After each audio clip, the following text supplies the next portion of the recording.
apartment blocks and so many things, and they don't put any attention into it. They don't even care if there's infrastructure to support it. They just put up these high-rise buildings, and nobody can move in because the economy is shot in China. and nobody can even live there, and there's not even any water or electricity coming, and it's the same thing they're doing now in India.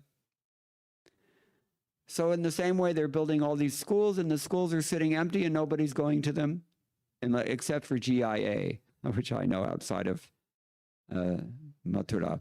That's a good school. But so many are just sitting empty. But still, the billboards are all showing a very proud-looking student, right? Like an accomplisher, and, train your child to be a leader, isn't it? This is the propaganda. Who's telling you to train your child to be a humble servant? Nobody. It's not valued in this world. It's, as we say in algebra, it's an excluded value. You can't have that. So this is our attitude. We would know no winter. We would know age-defying cream, ladies. You're always encouraged to buy these things, right? Anarthas. They don't do anything, right? 15 or 20 years ago, I can say, very confidently I can say, nobody had the chutzpah, that means sahas, to advertise anything that defies age or reverses the aging process. Somehow, with the progress of Kali Yuga, in between 1990 and 2025, somebody got this idea in their mind that, yeah, I'm going to go for that, and I'm going to adopt that marketing strategy. This is just Kali Yuga polluting the intelligence. So yeah, they try to do this, and that's why we dye our hair, and that's why they take Viagra, and there's so many things that people are doing. Because they're just trying to circumvent the authority of the Supreme Lord, which is that, Baba, you get old. You're going to die. Why are your senses becoming so feeble in old age? Why are your hairs gray coming more and more every day? It's supposed to be a reminder. There's a person in charge of all of this. He's the one who's making you die, but he's trying to give you warning so that you can get your act together before it happens. That's love. It may be tough love, yes, but it's love. And the atheists, as Prabhupada has mentioned in his purport here, they don't want to see this. They don't want to see it. So, in fact, the rest of this chapter in Bhagavatam, chapter 29 of the third canto, it functions as a virtual commentary on all these Shruti mantras. It's nothing new, in other words. Gita Upanishad, that's why we call it Gita Upanishad. That's why it's Prasthanatrayi, because it so much embodies the spirit of the Upanishads. Same thing, Srimad-Bhagavatam is considered by Gaudiya Vaishnavas to be Vyasadeva's own commentary on the Vedanta Sutra, to tell us what it means. And what does it mean? It means devotional service. As we said last night, ahaituki apratihata yayatma suprasidati. That thing which will really satisfy you, that is the purpose of life. That is parodharma, that is bhakti. So, yad bhayat vati vatoyam suryastapati yad bhayat varshate devo bhagano bhati yad bhayat. Out of fear of the Supreme Personality of Godhead, the wind blows. Out of fear of him, the sun shines. Out of fear of him, the rain pours forth showers. And out of fear of him, the host of heavenly bodies shed their luster. Now I'm going to end, but just one thing I would like to add, because we have plenty of God-fearing religions in this world, isn't it? God-fearing people. And for some, for too many, frankly, this fear of God, it's a good thing, it's a healthy thing, but we have to move beyond mere fear. Just like children. Children will behave because they're afraid of their parents, correct? But should the children only have fear of their parents? No, of course not. So I have to say, frankly, that the Abrahamic faiths in particular, they tend to emphasize this legalistic aspect too much. In the case of Islam, you just have to obey. That's the very meaning of the word Islam. And even the Christians and the Jews also, they overemphasize this fear of God. and obedience out of fear. Instead of primarily being motivated by fear, we should be primarily motivated by love, and that is something that only Srimad-Bhagavatam can give you to this degree that we see in its pages. To the degree that the gopis and Krishna, all the Vrajavasis and Krishna, as we were singing, Vrajajana Ranjana. Krishna is pleasing to everyone, and they're each according to his or her own rasa. We all have our own rasa with Krishna. We can reciprocate with Krishna in that rasa, and we can give him something that he can get from no one else in that particular rasa. This we should know. And this we should be inspired by this information, and we should pursue Krishna consciousness diligently, so that while we can, before death comes again, the time factor, then we can reawaken that now dormant but eternally perfect love of God within our hearts. Okay, so I'll stop here. Thank you very much. All glories to Srila Prabhupada. Anyone have any questions or any comments?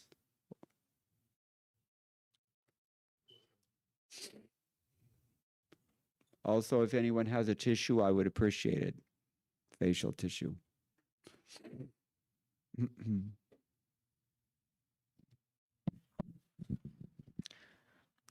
Yes.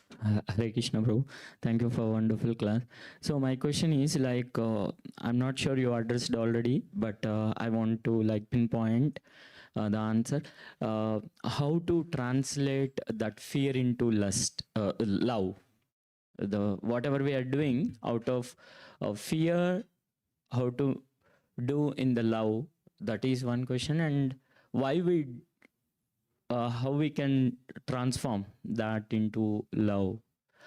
Another question is like, how we will know like whether I'm doing with love or fear? Well, love is spontaneous, frankly. To some degree, love is also, we can force it in the beginning. That's kind of like duty, and in its grossest stage, and its, embryonic stage, this love takes the form of this fear of God, which is why I said it's good, it's okay, but it's very it's very what is the word to say, nascent. It's not really developed yet. Kind of like we have, it's not even bhava yet. Bhava bhakti is the precursor to prema bhakti, correct? This is what we learned from Rupa Goswami. But this fear of God, it's not even bhava yet, because bhava is largely spontaneous, and it's mainly based in the heart. Fear is largely based up here in the head. It's an emotion, it's true, but it's really, we feel fear because we're conscious that some power beyond me is controlling my fate. Or if we're a little more advanced, we feel conscious that there's a supreme person who has the power to do anything to me. And if he's not happy, then I'm answerable to that, and that can be a problem for me. So this is like very, there's not much love involved. This is the point. So how do we transform it? That's your question. You chant Hare Krishna, Krishna Krishna, Hare Hare, Hare Rama, Rama Rama, Hare Hare. You hear these things like this. We've heard all these things from the Upanishads and from Bhagavatam this morning to purify our intelligence. You have to purify both your intellect and your heart, because Bhagavatam will give you the information what to do, but the information alone is not sufficient to inspire you to do it.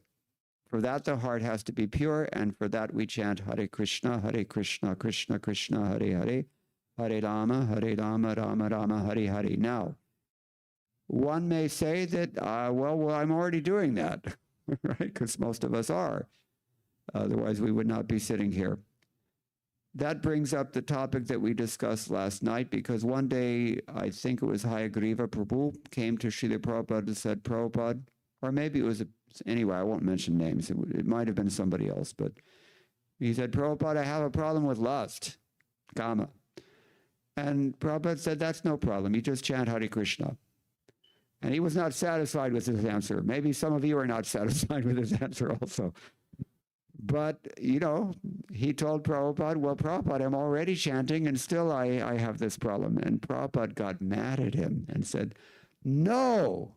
He said, you're not chanting. When you feel this agitation, you do not chant. Correct? Yes. This is our problem.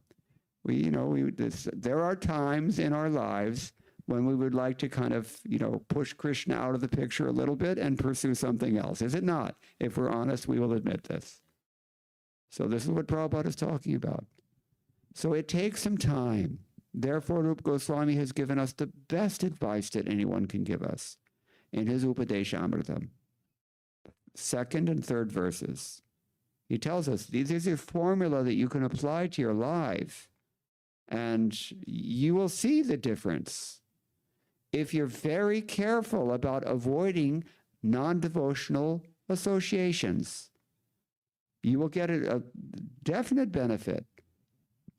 If you're very careful about remaining enthusiastic, and it's not enough just to be enthusiastic. At the same time, you have to be determined, and you have to be convinced of what you're doing, right? Utsahan nishchayadharyat tat karma pravartanat, and you have to follow all the principles, even the little ones, Prabhupada said.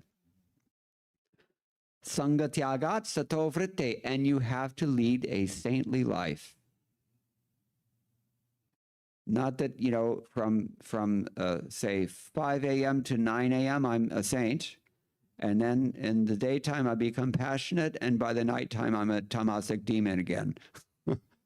That means that we're not really focusing enough, as we discussed last night. So we have to really focus in these 6 ways, Rupa Goswami says, and that will assure the complete success of pure devotional service. Do we believe it?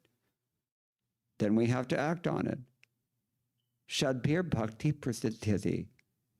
And there's bad guys that you have to avoid also. What are those? Who can tell me? What are the bad ones?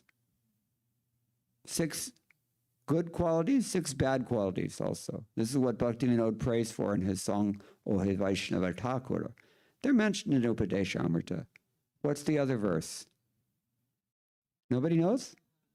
Ati ahara prayashascha prajalpo niyamagraha janasangash chalolyamcha shadbhir bhakti vinashyati. It will destroy your bhakti. It is zurur. If you're not careful to weed out the garden, just like last night he introduced me to the Prabhu who's doing all the gardening in the temple now. So I told him that, yeah, you must be learning a lot about anartha nivritti from that service, right?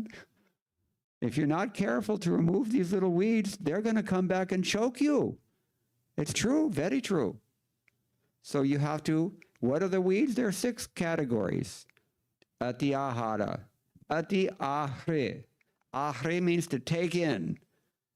Taking in too much. It can mean, literally putting more things into your body, like foods and, other things. Or it can just mean collecting too many things, too much. Being too much interested in, taking things, exploiting this material world.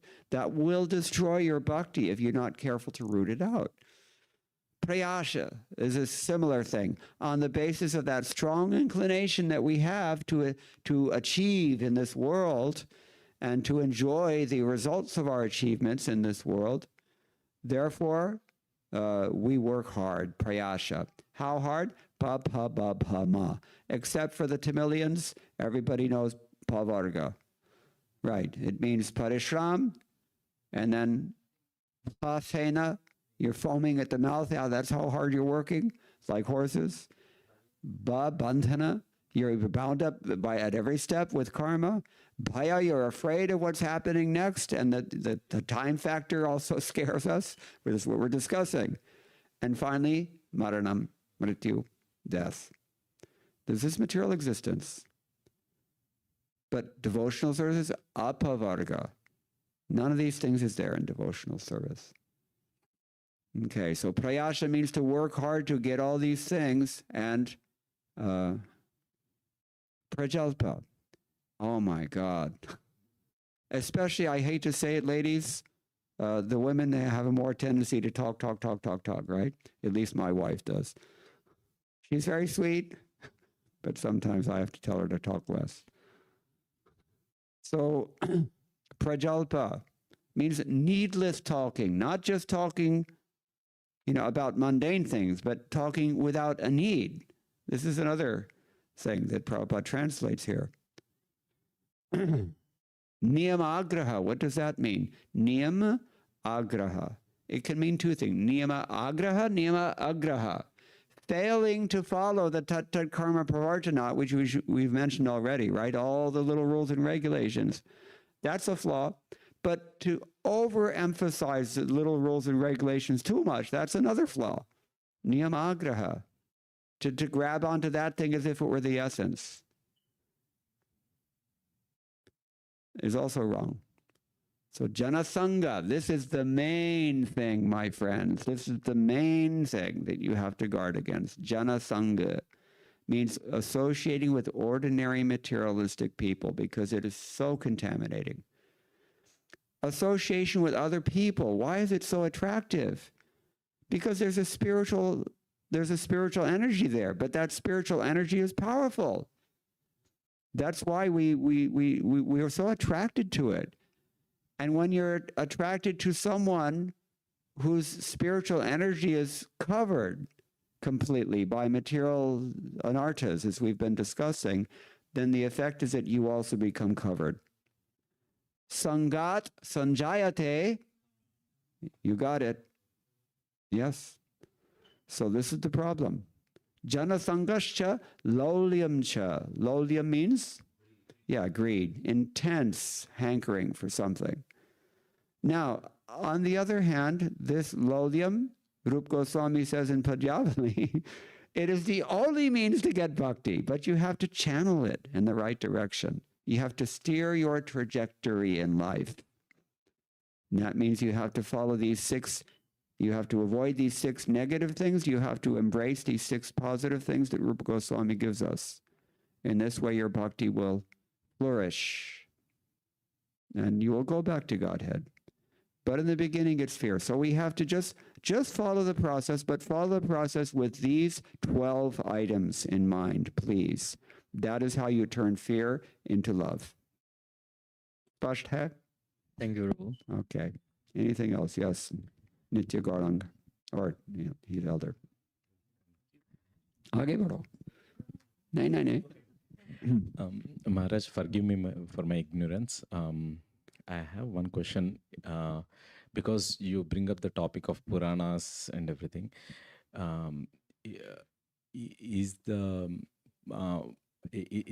BBT already published a book on Padma Purana, or are they planning to publish Padma Purana? Good question. Srila Prabhupada was planning to publish this. Rameshwar handed me a note that he himself had written in 1977 when Prabhupada gave him the instruction. Prabhupada mentions 4 specific titles that he wanted published. For some reason, the BBT nowadays is not really prioritizing new Sanskrit translations. Not sure why that is. Maybe it's on the logic that we discussed last night. Prabhupada concluded similarly that Nadad Bhakti Sutra Kisura, was not so strong. But maybe there's just a lack. I don't think it's a lack of people who can translate. I think it's just it's not a priority. Right now they're about to translate the Bhakti Rasamrita Sindhu in a full translation. For some reason, that was seen to be a priority. We have the summary study, but a full, in-depth translation with commentaries and with synonyms and all that, that is in some people's minds a big priority. So they're going to do that. And Dana Kali Kaumudi, I've heard is also coming out. I think just because it's already translated, not because it's so important for us, most of us. I personally would say that the Padma Purana is more important, especially because Prabhupada did say he wanted to translate it. Also the Vishnu Purana, also the Kathopanishad. And I think the other one is Bhavishya Purana, maybe. I don't remember now, but yeah. Prabhupada had some priorities. Srila Prabhupada had many priorities that are not the same as our priorities, and that's a problem. So we all have to work on that. Anyway, I mean, I could say a lot more about this, but I'm going to remain chup chop. So, yeah, I mean, maybe someday. Let's hope so. I'm willing to do it. Rameshwar was pushing me to do it. That's why he gave me that information at the time. But yeah, no, BBT has a different priority at the moment. Huh?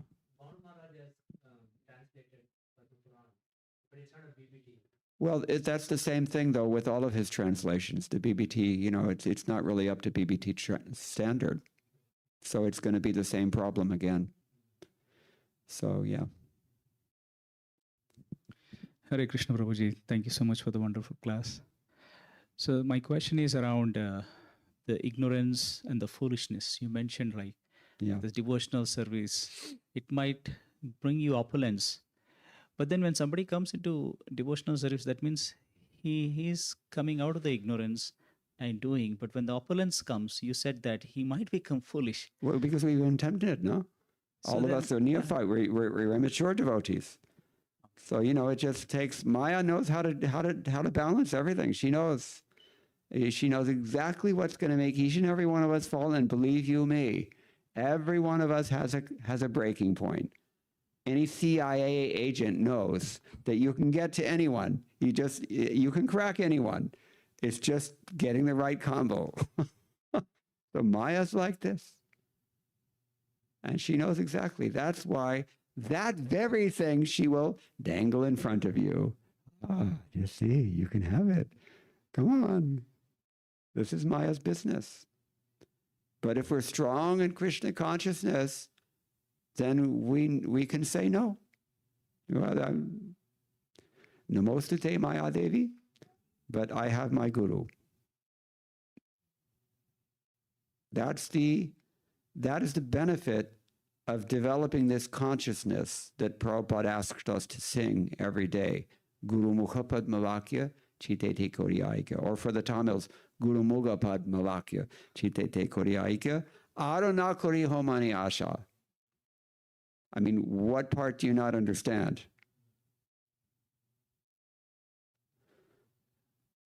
So it's something to consider. Is that okay? Yeah, what I'm understanding is because Maya knows exactly the weakest point and hits you on the weakest point, so that even though you think and that very you're subtly intelligent, so also. Very sneaky she is. So very, very, really, she's quite confident. Even though you overcome the ignorance in coming into Krishna consciousness, but since you are hit on the weakest point, you will become so foolish and get into it, and you will not be able to come out if you succumb. Yeah, that's called anishta bhakti. It's before we're in the nishtha stage. Even in the nishtha stage, actually, you can still, sometimes it happens. A person is generally very strong, but, you know, especially if usually it's because there are offenses. If you commit offenses, then that strength that you would otherwise have is destroyed. And it's destroyed by whom? Not Maya. Who destroys it? Krishna. Yeah. He says, I don't like this. You can't offend. If you offend people, then your material desires become very strong, and they can choke your creeper. The most extreme example maybe is Jada Bharat Maharaj. You know, he's in the bhava stage, Prabhupada said, and Firbi he was, and a silly thing distracted him, silly little deer, an insignificant thing. But somehow or other his mind, this is Maya. It's dangerous. What to speak of Markandeya Rishi, with all the apsaras dancing and so many, all this. Karta Upanishad, since we've mentioned it also, you know the story of Nachiketa? Yeah, so he, you know, long story, I won't go into it now, but yeah, I mean, we're all tested in some way. Yamaraj tested him. So yeah. Thank Is you. that okay? Yes. Anything else?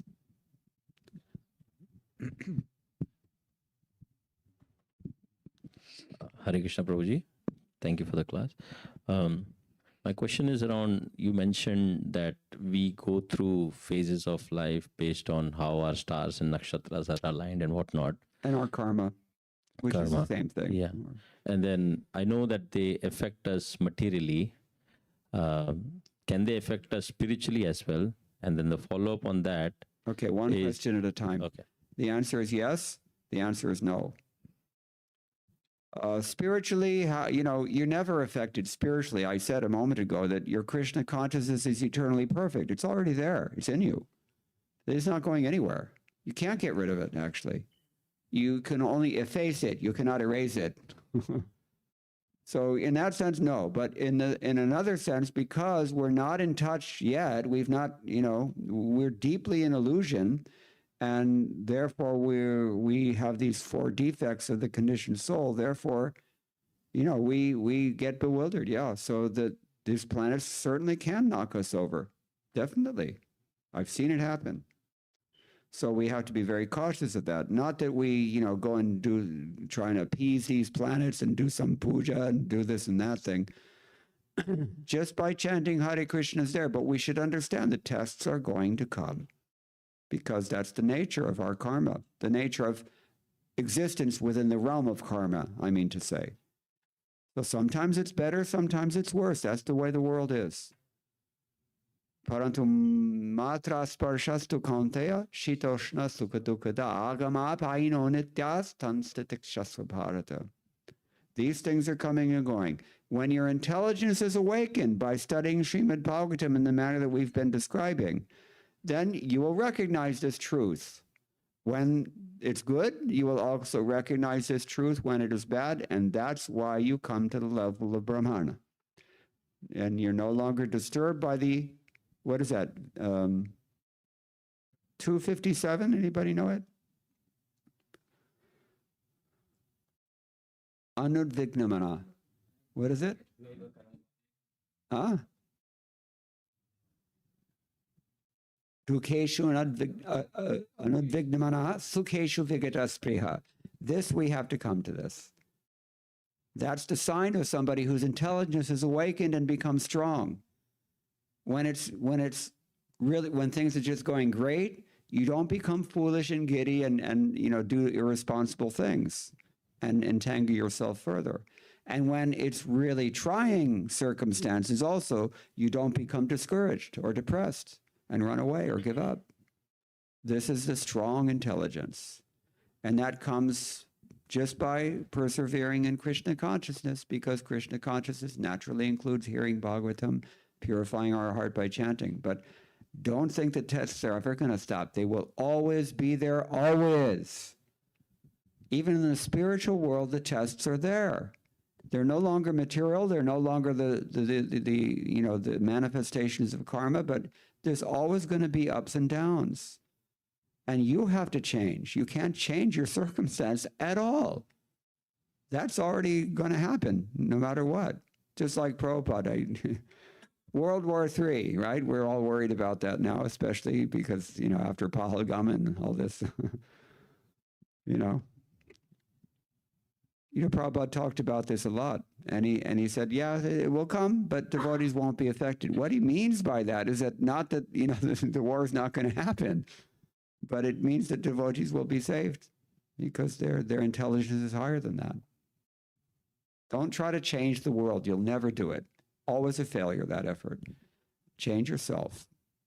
Change your consciousness, I mean to say, to Krishna consciousness. Is that okay? Yes, thank you. Addressing the root of the matter. Right. Okay. Yes. Thank you so much. Yeah. Now that said, I don't, different devotees have different opinions on astrology, for example. I don't discourage it because I found that it's very helpful in the same way that a GPS is helpful. But a GPS isn't going to clear up traffic. It's just going to tell you what the situation is. You need to know. That's sattva guna. What's the primary symptom of sattva guna? Yeah, awareness. Increased awareness. Knowledge. Knowledge doesn't mean vidya. It's different. Knowledge means awareness. Jnana means awareness. So when we're in sattva guna, our awareness is increased. Our consciousness is increased. when we're in Rajoguna, our consciousness is distracted. And when we're in Tamoguna, our consciousness is decreased. Oh, okay. That's Tamoguna. But Sattvaguna means he's aware of everything. That has to be there. It's very, very advantageous to have that. So Sattvat Sanjayate Jnanam in the 11th canto. Just like we said, the Sangat Sanjayate Kama, Sattvat Sanjayate Jnanam. And Jnana is the basis of liberation, and liberation is the basis of bhakti. So you have to be sattvic, and that's why Prabhupada told us, do your dharmas. Follow Varnashram Dharma in the ISKCON society. It's an important, a whole nother topic. If not another lecture, it's another seminar, I would say. Big, big thing. And it's also one that, we don't like because it makes us control our senses more than we would wish to. Really, that's what it comes down to. It's a battle between kama and bhakti. All right. Anything else before we adjourn? Hare Krishna Prabhu, that was such a mesmerizing class. I'm asking a little practical question. Like you kept asking so many which verse and those things. Yeah, I always like to do this. Yes. Keep you all on your toes. Yes.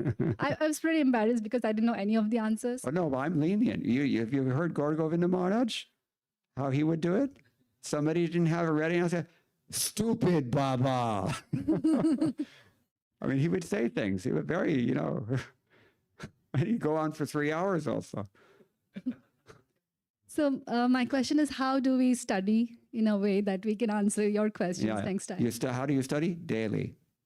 And you begin wherever you are. If you're not studying anything at all, then at least you read one verse and purport a day. Better than that, you do a chapter a day. That's the Chad program from ISB, ISKCON, Vaisheshika. Study Bhagavad-gita, a chapter a day you can recite. You'd be surprised how well you learn Bhagavad-gita by doing that, especially if you know some Sanskrit. It's very, very helpful. Just the translations but at least one purport, because I never like to get too far away from Bhaktivedanta purports. I read so many things. That's part of my service. But, without Prabhupada's purports, we lose it. I don't care what you're reading or from who. It just, without Prabhupada, we lose it. We gradually become filmy, and then we become, hazy, and then we lose it. Have to stay in touch with the Bhaktivedanta purports every single day. Now, you can learn verses. This is also another function of Vishnu Smaranam, to memorize verses, Vishnu Smaranam. And that way those verses are ready when you need them. Because you will need them. Read with other people, with other devotees, and repeat whatever you read to someone else also. That solidifies what you've heard. But you have to, we discussed the other night, wasn't it? Was it here, I think? The austerity of knowledge? Did I explain that here? Are you sure? Okay, yeah. So, the first step is you have to actually gain that knowledge. Means that you have to hear every day. Nityam Bhagavata Sevaya. So do it. Make a schedule. Get up 5 minutes earlier and use that 5 minutes to read. Anybody can get up 5 minutes earlier, right? It's possible. Just the volition has to be there. And if you've got somebody else to read with, that is an extra incentive, because on our own, nobody will know, right? But if somebody else is expecting me, then yeah, I have to, that's sometimes that's what it takes, so do it. But at any rate, Srimad-Bhagavatarthanam asvadayirsikaisaha, he says. To taste Srimad-Bhagavatam, it is really happening in the association of devotees. Anybody know Tulsi Das here? Hindi wale? Yeah, so what is that? Bino satsanga na harikatha bino mohana bhaga, he says. Without satsanga, there's hardly you can have harikatha. Yeah, very, very positive. Prabhupada encouraged us to read with other devotees. Now you can do it so easily. You push a button on your computer, it's done. Or on your phone even. ठीक है? ठीक रहेगा? Thank you, Prabhu. Okay. Anything else? Yes. Hare Krishna Maharaj, thank you for the wonderful class. You mentioned about the Shruti in Bhagavad-gita. So how do we identify those verses? You study the Upanishads. Oh, Krishna. They're not much. The Upanishads are very short. Like Isha Upanishad, only 18 verses, no? Okay. They're not very big. Okay. But the problem is that there's no good translations. That's the problem. Yeah. Okay, people are getting restless, so I take it as a sign that we have to kind of conclude now. If there are no more questions, nobody has any more questions, because I don't like to ignore questions either. But maybe we're done now. So one last question. I forgot your name already, sorry. Veena, yeah. Yeah, Saraswati Veena. Yes. So if you're, I think you already answered, but does chanting help with the astrology, like stars, Of course. planets and all? Of course. Prabhupada said when you clap your hands in the arati and dance in Sankirtana, all the lines on your palm change. He's being, of course, facetious, but yeah, no, this is the whole point. It destroys karma. Yeah. So yeah, devotional service makes everything auspicious. You don't have to rely on karmic means. That's not at all necessary, and it is a big distraction for most people. Okay? All right. Okay, one last one. So Prabhu, when they were introducing you for the first time, they said that you met Prabhupada ji in 75 or 76. 76. And then June. Prabhupada ji left this world 77. What November. kept you going on the path? Because Okay, Maya good hits. question. Yeah. I want to know so much about you, and I've heard a lot of singers and all, but somehow, Prabhu, when I see you playing, I just see like steadfast practice and tapa. I'm doing this 50 years. What do you expect? I should have something, right? I should have more by this time. Really, I'm ashamed, actually. But I hardly got any of Prabhupada's association. You may know that. I just saw him give the class. I offered flowers. That's it, really. So what has sustained me, what attracted me? To say what really hooked me, I should say, was Prabhupada's books, the philosophy, Bhagavad-gita and other books, all of his books. That has sustained me also through the years, and therefore even at this very moment, I'm always encouraging everyone to read, because that's really where I get my rasa from. And Prabhupada wrote his books very carefully to affect that in all people who sincerely hear from him in that way. So the same association that I got inspired from Srila Prabhupada is available to all of you also. It's the same. Koi fark nahi. Just a few minutes only, I maybe saw him once or twice. But, otherwise the real thing is in his books, and he said that so many times.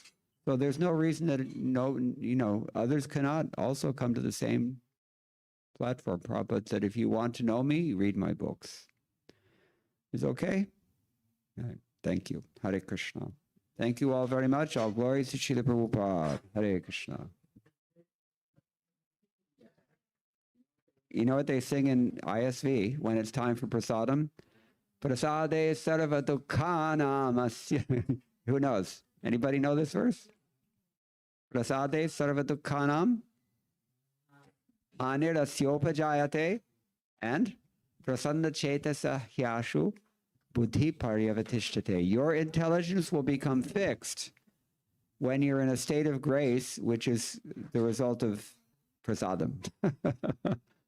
All your miseries will be destroyed, and your intelligence will be steady.